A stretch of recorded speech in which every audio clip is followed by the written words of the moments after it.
ایسے ایسے جگہ دیکھیں جہاں پہ ڈیڈ باڈیز ابھی بھی موجود تھیں. نکالنے کے لیے کوئی نہیں تھا. ریسکیو کا کام کیا, دفنانے کا کام کیا, پھر ریلیف کا کام کیا. اٹھتے تھے تو پتہ چلتا تھا بلاسٹ ہو گیا, واپس آتے تھے ریلیف کا کام کرتے پتہ چلتا تھا بلاسٹ ہو گیا. وہ ڈیڈ باڈیز تھیں ہی نہیں, وہ ٹکڑے ٹکڑے جو پیسز ہوتے ہیں نا وہ ہو گئی تھی. کڑی شو میں بلاسٹ ہوئے تھے, 3 کٹھے ہوئے تھے تقریباً. ابھی ایک وہ چیک کر ہی رہے تھے, ٹھیک 10 منٹ بعد ایک دکان چھوڑ کے ایک دکان میں دوسرا بلاسٹ ہو گیا. دوبارہ اسی طرح کا بلاسٹ ہو گیا. پولیس نے بھی سائڈ پہ کر دیا کہ نہیں, پہلے بم ڈسپوزل وہ چیک کریں گے پھر ہم کام کریں گے. مناوا پہ اٹیک ہوا تھا دہشت گردوں کا, اندر سے وہ فائر ہوا تھا اور ادھر سے بلٹ جو ہے نا وہ گئی, اسٹریچر اوپر رکھا سر کے اور پھر آگے کی طرف موو کر گئے. السلام علیکم جی, ڈیلی پوائنٹ کے ساتھ میں ہوں نعمان سلیح. ناظرین, عیدی فاؤنڈیشن کو چلانے والے بھی کچھ لوگ ہوتے ہیں, انہی میں سے ایک فرد یعنی فیصل جلال صاحب میرے ساتھ موجود ہیں.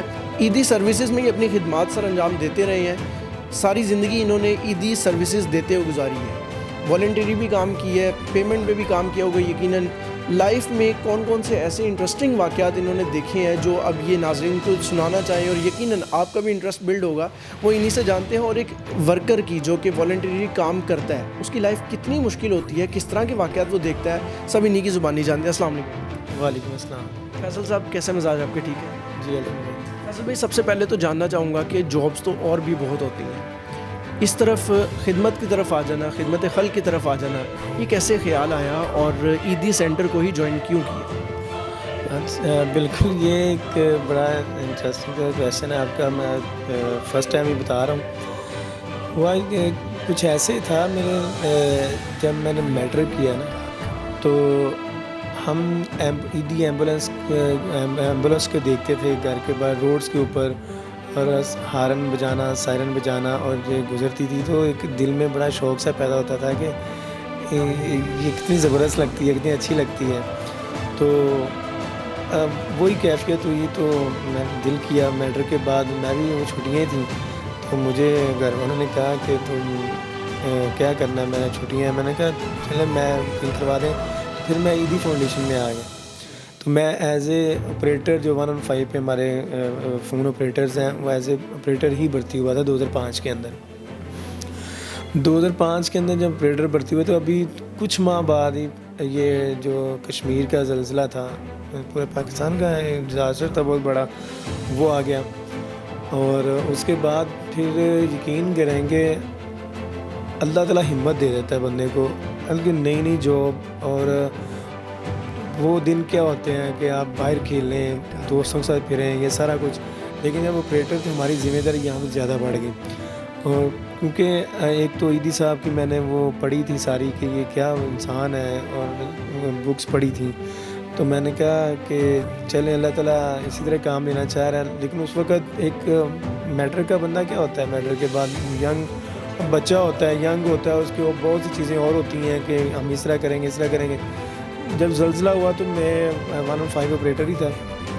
میری ڈیوٹی لگ گئی, ایک کنٹینر تھا سامان کا, وہ لے کے جانا تھا اسلام آباد, جو مین ہیڈ کوارٹر یا بیس سمجھ لیں پورے کشمیر کو ڈیل کر رہے تھے, اسلام آباد کو ڈیل کر رہے تھے, وہ اسلام آباد میں تھے.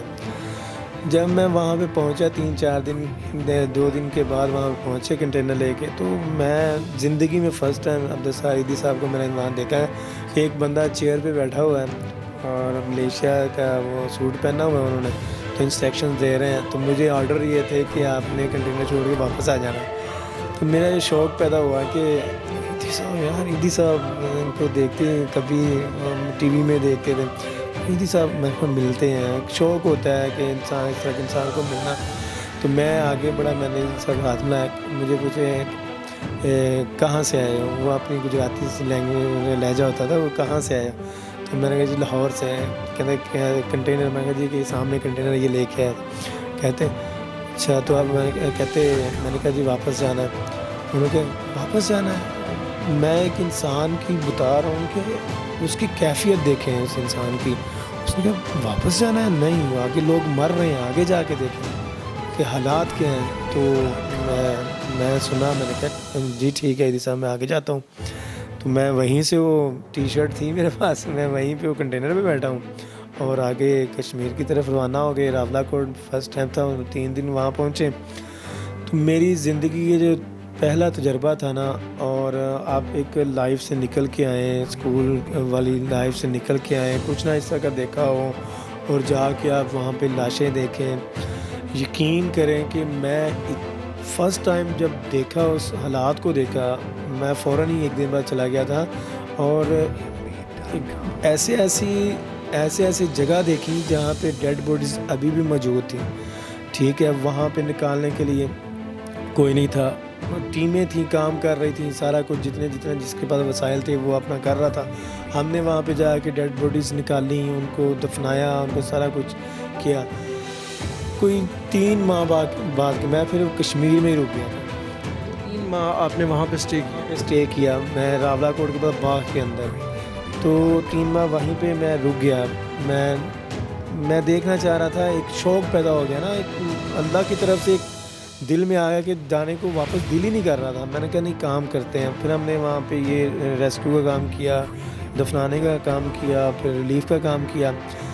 ابھی ان باتوں میں ایک واقعہ سناتا ہوں آپ کو. میں بھی یہی چاہ رہا تھا کہ آپ کوئی ایسا واقعہ سنائیں جس سے ناظرین بھی حیران ہو، اور آپ کی بھی زندگی کا کوئی بڑے واقعات میں سے ایک واقعہ. میں ایک واقعہ سناتا ہوں آپ کو کہ انسان کی لائف کیا ہے، انسان ہے کیا بیسکلی. ہمیں باغ میں تھے، ہم کیمپ کے اندر تھے، تو ہمیں کال آئی کہ ایک مسجد ہے، اس کے کوئی 2-3 کلومیٹر باغ کے ساتھ ہی وہاں پہ کوئی ڈیڈ باڈی اندر ہے، تو اس کو لے کے جانا ہے. اس کے ورثہ بھی ہمارے پاس آئے تھے. ہم وہاں پہ گئے، ان کے بیٹے، ان کے رشتہ دار. تو یقین کریں کہ ہم ورکرز جو ایدی فاؤنڈیشن کے جو ورکرز ہیں، بڑا نکاح جذبہ آ جاتا ہے اتنا. وہ 3 ماہ پرانی ڈیڈ باڈی تھی، اور وہاں پہ اتنی بدبو پھیلی ہوئی تھی، اتنی زیادہ کہ کوئی بھی آگے نہیں آ رہا تھا. سگا باپ تھا ان کا، سگی اولاد. یعنی کہ وہ ذرا سوچیں ہاں کہ مرنے کے بعد اور یہ سارا، تو آپ کے ذہن میں آئے گا کہ یہ بھی ہو سکتا ہے. وہ آگے نہیں آئے. تو ایدی فاؤنڈیشن کے ورکرز جو ہیں، ہم خود جا کے وہاں پہ ان کو اٹھایا، وہاں سے ان کو اس میں کفن رول کیا پلاسٹک میں، اور اس کو لے کے آ کے نہلانے تک کا عمل سارا. باڈی اتنی بہت زیادہ جو ہے نا وہ خراب ہو چکی تھی، لیکن یہ سارا عمل ہم نے کیا. تو اس کے بعد اس کو لا کے دفنایا، اور دفنانے کے بعد ہم فری ہوئے، تو یہ سارا کچھ کیا. تو کہنے کا مقصد بس یہ تھا. میسیج صرف اس میں واقعے میں یہ ہے کہ اپنوں کے لیے جو ہے سہارا بننا چاہیے، اور اس طرح کی جو اللہ تعالیٰ سے معافی مانگنی چاہیے. اللہ تعالیٰ کے اس طرح کے جو انسانی موت ہوتی ہے اس سے بچائے اللہ. اور موت تو وہ کہتے ہیں نا قیامت کے اندر نہ باپ بیٹے کا ہوگا، نہ بیٹا باپ کا ہوگا. تو اللہ تعالیٰ نے شاید کوئی عبرت کے لیے ہی قوم کو جانے کے لیے اس طرح کے دکھاتے رہتے ہیں. تو اسے ہمیں سیکھنا چاہیے. فیصل بھائی، کبھی کوئی بلاسٹ کور کیا آپ نے کہ آپ سروسز دینے گئے ہوں کسی بلاسٹ والی جگہ پہ، اور وہاں پہ وہ جو ایک سما جو میں امیجن کر رہا ہوں، یقیناً ناظرین آپ بھی کر رہے ہوں گے، ٹکڑوں میں پڑے ہوئے بکھری ہوئی لاشیں، کچھ اس طرح کا معاملہ؟ ہاں جی بالکل. میں نے تقریباً بہت زیادہ بلاسٹ جو ہے نا، بم بلاسٹ جو ہیں وہ مینیج کیے ہیں. وہاں پہ کام کیا ہے، ریسکیو کا کام کیا ہے. تو میں نے پشاور کے اندر، لاہور کے اندر، اور یہ اس وقت کے واقعات ہیں جب آئی ڈی پیز کا سوات آئی ڈی پیز کا چل رہا تھا، تو ریلیف میں کام کر رہے تھے. تو ہوتا یہ تھا کہ صبح جاتے تھے، اٹھتے تھے تو پتہ چلتا تھا بلاسٹ ہو گیا، واپس آتے تھے ریلیف کا کام کرتے تھے، پتہ چلتا تھا بلاسٹ ہو گیا. پی سی ہوٹل کے اندر رات کو بلاسٹ ہوا تھا پشاور کے اندر.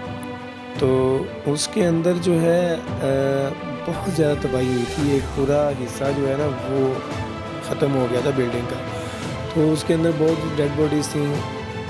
ڈیڈ باڈیز کہنا چاہیے یا نہیں، وہ ڈیڈ باڈیز تھیں ہی نہیں، وہ ٹکڑے جو پیسز ہوتے ہیں نا وہ ہو گئی تھی. تو ہمارا خاص کر ہمیں انسٹرکشن ہوتی تھی ایدی صاحب کی طرف سے، ابھی فیصل ایدی صاحب کی طرف سے، کہ سب سے پہلے جو انجرڈ ہیں، جو زندہ ہیں، ان کو ریکور کریں.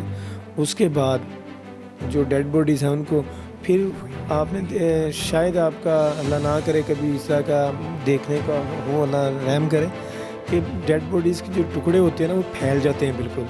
وہ کوئی دیواروں کے ساتھ روڈ کے اوپر مختلف جگہوں کے اوپر لگے ہوتے ہیں، تو ان کو پھر اتارنا اور پھر ان کو اکٹھا کرنا، پھر ان کو لے کے جانا، وہ پولیس کی مدیت میں سارا کچھ ہوتا ہے۔ تو یہ پشاور کا واقعہ ہے ایک۔ تو دوسرا لاہور کے تو بہت سے واقعات ہیں۔ ایک دفعہ یاد ہوگا آپ کو، گڑھی شو میں بلاسٹ ہوئے تھے جوس کارنرز کے اندر، 3 کٹھے ہوئے تھے تقریباً۔ تو ہم پہنچ گئے وہاں پہ، تو ابھی ایک چیک کر ہی رہے تھے کہ کوئی زخمی تو نہیں ہوا، اور ٹھیک 10 منٹ بعد ایک دکان چھوڑ کے ایک دکان میں دوسرا بلاسٹ ہو گیا۔ ہاں، تو اس کے بعد پھر ہم وہاں سے اڈے پہ تھوڑی دیر اور انتظار کیا، اور پھر اس کو چیک کرنے لگے ہیں اسی ٹائم کے ساتھ۔ تیسری 1-2 دکانیں چھوڑ کے تیسری دکان میں دوبارہ اسی طرح کا بلاسٹ ہو گیا۔ تو پھر ہم نے کہا کہ نہیں، یہ تو خطرناک ہے۔ تو پھر پولیس نے بھی سائڈ پہ کر دیا کہ نہیں، پہلے جو چیک ہے، جو بم ڈسپوزل ہے وہ چیک کریں گے، پھر ہم کام کریں گے۔ تو یہ اس طرح کے واقعات بہت زیادہ ہیں۔ میں لائیو ہے نا وہ بتانا چاہ رہا ہوں میں آپ کو۔ یاد ہوگا آپ کو مناوا پہ اٹیک ہوا تھا دہشت گردوں کا، تو اس میں بھی ہم وہاں پہ پہنچے تھے وہاں پہ، اور ان کو ریکور تو ہم کوشش کر رہے تھے کہ زخمی جو ہیں ان کو نکالیں، ان کو لے کے جائیں۔ تو یقین کریں کہ ایک بلٹ جو ہے دیوار کے ساتھ، اتنی بڑی نہیں تھی، اب تو بہت بڑی ہوگی نا، پہلے اتنی دیواریں ہوتی تھیں۔ ہم اس کے پاس سے گزرے ایسے، تو ادھر سے اندر سے وہ فائر ہوا تھا، اور ادھر سے بلٹ جو ہے نا وہ گئی، اور میں تو نیچے گر گیا۔ اس کے بعد جو ہے وہ اسٹریچر اوپر رکھا سر کے، اور پھر آگے کی طرف موو کر گئے۔ تو اس طرح کے واقعہ چلتے رہتے ہیں۔